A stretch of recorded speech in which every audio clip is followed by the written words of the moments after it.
할렐루야. 오늘은 9월 4일 월요일입니다. 오늘 우리에게 주신 하나님 말씀은 열왕기상 1장 43절의 말씀입니다. 요나단이 아도니아에게 대답하여 이르되 과연 우리 주 다윗 왕이 솔로몬을 왕으로 삼으셨나이다. 아멘. 오늘 열왕기상 1장의 후반부 내용에서는 드디어 다윗의 아들 솔로몬이 다윗 다음 차세대 왕으로 즉위하는 장면이 나옵니다. 저희는 흔히 통일왕국 시대의 왕을 사울, 다윗, 솔로몬 이 순서로 기억을 하고 있습니다. 그런데 사실 이 다윗과 솔로몬 이 사이에 왕위가 계승되기 이 사이에는 꽤나 많은 이야기들이, 정치적인 암투들이 존재했습니다. 오늘 1장의 이 중반부와 초반부를 보면은 아도니아라는 사람이 왕위를 노리고 왕위를 찬탈하려고 반란을 일으키기도 했습니다. 근데 사실 그도 그럴 것이 아도니아는 솔로몬의 형으로서 그냥 형도 아니고 꽤나 서열 차이가 많이 나는, 그리고 이 다음 왕으로서엔 적합한 서열이었던 왕이 바로 아도니아였습니다. 그러니까 아도니아 입장에서는 서열상 그리고 당시의 인기상 여러 가지 측면으로 봤을 때, 자신이 갖고 있는 권력과 힘을 봤을 때에도 다윗 다음으로는 자신이 왕이 되는 것이 순리적이다라고 생각했을 것입니다. 심지어 인기도 많았습니다. 모든 것이 합당해 보였죠. 하지만 중요한 것은 하나님은 아도니아가 아니라 솔로몬을 세우셨다는 것입니다. 다윗은 당시 많은 왕비들이 있었습니다. 그 중에서도 성경에 기록된 왕비들이 8명인데 바로 솔로몬은 그 8명의 왕비 중에서도 8번째 왕비였던 밧세바의 아들이었습니다. 그 말은 무슨 말이냐면 바로 솔로몬이 그 아들들, 그 왕위의 계승과 서열을 갖고 있는 아들들 중에서도 가장 꼴찌의 서열을 갖고 있었던 것이 솔로몬이었다는 것이죠. 10번째 아들이었습니다. 서열과 가장 거리가 있는 사람이 바로 솔로몬이었습니다. 그런데 하나님은 그런 솔로몬을 세우셨습니다. 여러분, 솔로몬을 세우셨다는 것은 밧세바를 세우셨다는 뜻이기도 합니다. 물론 다윗이 솔로몬을 세운 데 있어서는 밧세바의 역할이 크기도 했죠. 내 아들을 왕으로 세우겠냐고 약속하지 않았습니까? 라면서 다윗을 상기시키기도 했던 것처럼 말입니다. 그런데 단순히 그런 약속을 했기 때문에 세웠다라고 하기보다는 하나님께서는 이 밧세바를 통해서 솔로몬을 낳게 하시고 그 솔로몬을 왕위로 세우신 것은 하나님의 또 다른 큰 그림이 있는 것을 우리는 발견할 수 있습니다. 여러분, 밧세바가 누굽니까? 우리는 단순히 다윗의 8번째 왕비만으로 기억하진 않죠.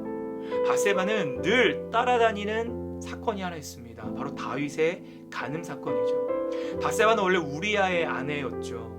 그런데 다윗의 어떤 죄악된 욕심과 욕망으로 인해서 원래 남편이었던 우리아가 죽임을 당하게 되고 밧세바는 다윗으로 인해 하루아침에 왕비가 되었지만 사실 그 이면에는 슬픈 사건이 도사리고 있었습니다. 누군가의 입장에서는 하루아침에 왕비가 됐으니까 좋겠습니다 라고 생각할 수 있겠지만 밧세바에게는 다윗이 간음하여 결혼하게 된 왕비라는 주홍골씨가 그에게 늘 따라다녔었지요. 밧세바 입장에서도 매우 그것은 큰 스캔들이었고 수치스러운 일들에 휘말린 여성이었을 것입니다.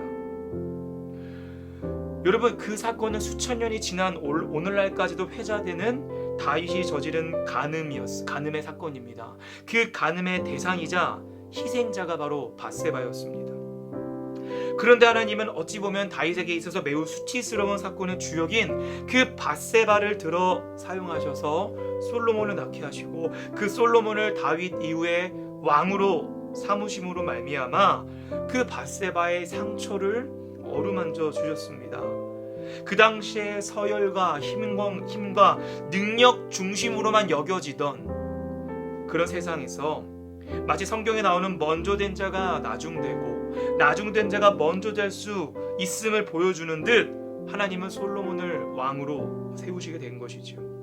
여러분, 이처럼 솔로몬뿐만 아니라 성경에서는 곳곳에 능력 있고 서열 높은 자들보다 힘과 서열에 밀려진 자들에게 관심이 더 많을 때가 참 많습니다. 여러분, 한번 아브라함의 족보를 보시겠습니까? 아브라함의 아들 이삭도 첫째가 아니죠. 이스마엘이 있었으니까요. 야곱은 어떻습니까? 네, 야곱도 첫째가 아니었습니다. 둘째고 막내였습니다. 요셉은요, 네, 베냐민이 나기 전까지 막내였죠. 여러분들, 하나님께서 택하시고 하나님의 일을 행하시는 데 있어서 쓰임받았던 인물들이 보면요, 장자가 아니었습니다. 꼭 장자 다 아니다가 중요한 것이 아니라, 여러분, 그 당시에 장자라는 것은 너무나도 당연하게도 가문의 재산과 권력과 명예와 축복을 받는 대상이었습니다. 그냥 그 장자라고는 존재만으로 모든 것을 누릴 수 있는 가진 자, 기득권의 대상이 되었습니다. 막내는 어땠을까요? 둘째는 어땠을까요? 네, 겨우 하나 차이지만, 하나 건너밖에 차이가 안 난다 할지라도 장자와 막내는 그 대우가 천지 차이였습니다. 하지만 하나님은 그렇게 소외된 자들, 축복의 대상이 아닌 자들, 재산의 상속받지 잘 못 받는 자들, 그런 둘째들, 막내들을 늘 사용하시면서 하나님은 역설적이게도 힘과 서열에 밀려진 자들에게 관심이 더 많이 보고 계심을 우리는 알 수 있습니다. 축복과 재산과 명예를 받을 자격이 없던 이들에게 하나님은 눈을 돌리고 계신 것이지요. 여러분, 이것은 오늘날 우리에게도 참 많은 위로가 됩니다. 왜 그럴까요? 우리들도 이 세상 가운데서 상위 1% 금수저와 같은 삶을 사는 이들보다는 그렇지 않은 우리들의 모습이 훨씬 많지 않습니까? 근데 우린 가진 게 별로 없습니다. 가지고 있는 힘과 능력도 얼마 없을 때가 있습니다. 그러나 하나님이 우리를 통해 일하시는 데는 아무런 문제가 되지 않는다는 것입니다. 하나님은 오히려 우리를 통하여서 세상에 잘 나가는, 세상에서 명예를 가지고 힘 있는 자들을 부끄럽게 여기신다고 성경에서 말하고도 있죠. 여러분, 우리가 잘나서가 아닙니다. 우리를 택하신 하나님의 능력과 은혜로 말미암아 우리는 이 땅 가운데서 하나님 나라를 세워나갈 수 있고, 하나님의 일을 마땅히 우리가 행하며 살아갈 수 있음을 우리 기억해야 됩니다. 오늘 하루 살아가시면서